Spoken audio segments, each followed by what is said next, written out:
Welcome back to my channel. இன்றைக்கி கீரை பொரியலில் இந்த மாதிரி நீங்கள் செஞ்சு பார்த்தீங்கன்னா நீங்கள் எல்லா கீரையும் நீங்களே காலி பண்ணிடுவீங்க. அந்த அளவுக்கு ரொம்ப டேஸ்ட்டாக இருக்கும். இந்த கீரை பொரியல் பார்த்தீங்கன்னா கீரை பிடிக்காதுன்னு சொல்கிறவங்க கூட நீங்கள் இந்த மாதிரி செஞ்சு சாப்பிட்டு பாருங்கள், ரொம்ப நல்லாயிருக்கும். வாங்க வீடியோக்குள்ளே போயிடலாம்.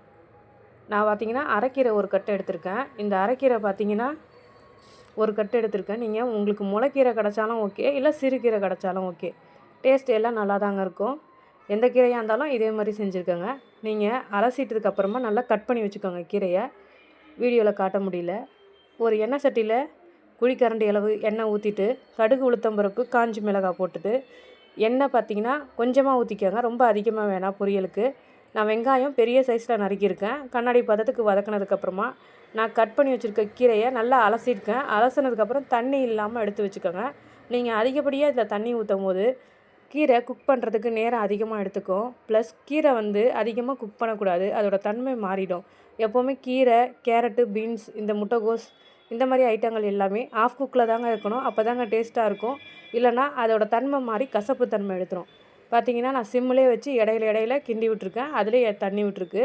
இப்போ கீரை நான் அதிக பல்காக போட்டிருக்கேன். இப்போ பார்த்திங்கன்னா அது சுண்டி கொஞ்சமாக இருக்குது. இப்போ இந்த டைமில் பார்த்திங்கன்னா இந்த கீரைக்கு என்ன அளவுக்கு தேவையோ அந்த அளவுக்கு தூள் உப்பு சேர்த்துருக்கேன். கல் உப்பு சேர்க்காதீங்க, கல் உப்பு சேர்த்திங்கன்னா கரையாது. ஸோ கீரை பார்த்திங்கன்னா ஒரு கட்டு கீரையில் கொஞ்சமாக போட்டதுனால பாருங்கள் இந்த மாதிரி வதக்கினதுக்கப்புறம் கொஞ்சமாகிடுச்சு. இப்போ கீரை நல்லா வெந்துடுச்சு. இப்போது இந்த மாதிரி நல்லா ஒதுக்கி வச்சுக்கோங்க. இப்போ என்ன பண்ண போகிறோன்னா 2 முட்டையை நான் தனியாக கிண்ணத்தில் உடச்சி வச்சுருக்கேன். நான் அப்படியே உடச்சி ஊற்றலை, ஏன்னா ஓடெல்லாம் விழுந்துச்சுன்னு வச்சுக்கோங்களேன், கீரையில் எல்லாமே பாழாக போயிடும். ஸோ அதனால் தனியாக முட்டையை உடச்சி ஊற்றிக்கோங்க. உடச்சி ஊற்றினதுக்கப்புறம் இதில் நல்லா போட்டு நல்லா கீரையோட முட்டை நல்லா மிங்கிள் ஆகிற மாதிரி நல்லா வதக்கி விட்டுக்கோங்க. வெந்ததுக்கப்புறமா 1/4 ஸ்பூன் அளவு மிளகுத்தூள் ஆட் பண்ணிக்கோங்க. எங்கள் அம்மா எனக்கு குழந்த பிறந்ததுக்கப்புறமா எனக்கு இந்த மாதிரி தான் கீரை பொரியல் செஞ்சு தருவாங்க. எனக்கு ரொம்ப பிடிக்கும். நீங்களும் இதே மாதிரி செஞ்சு சாப்பிட்டு பாருங்கள்.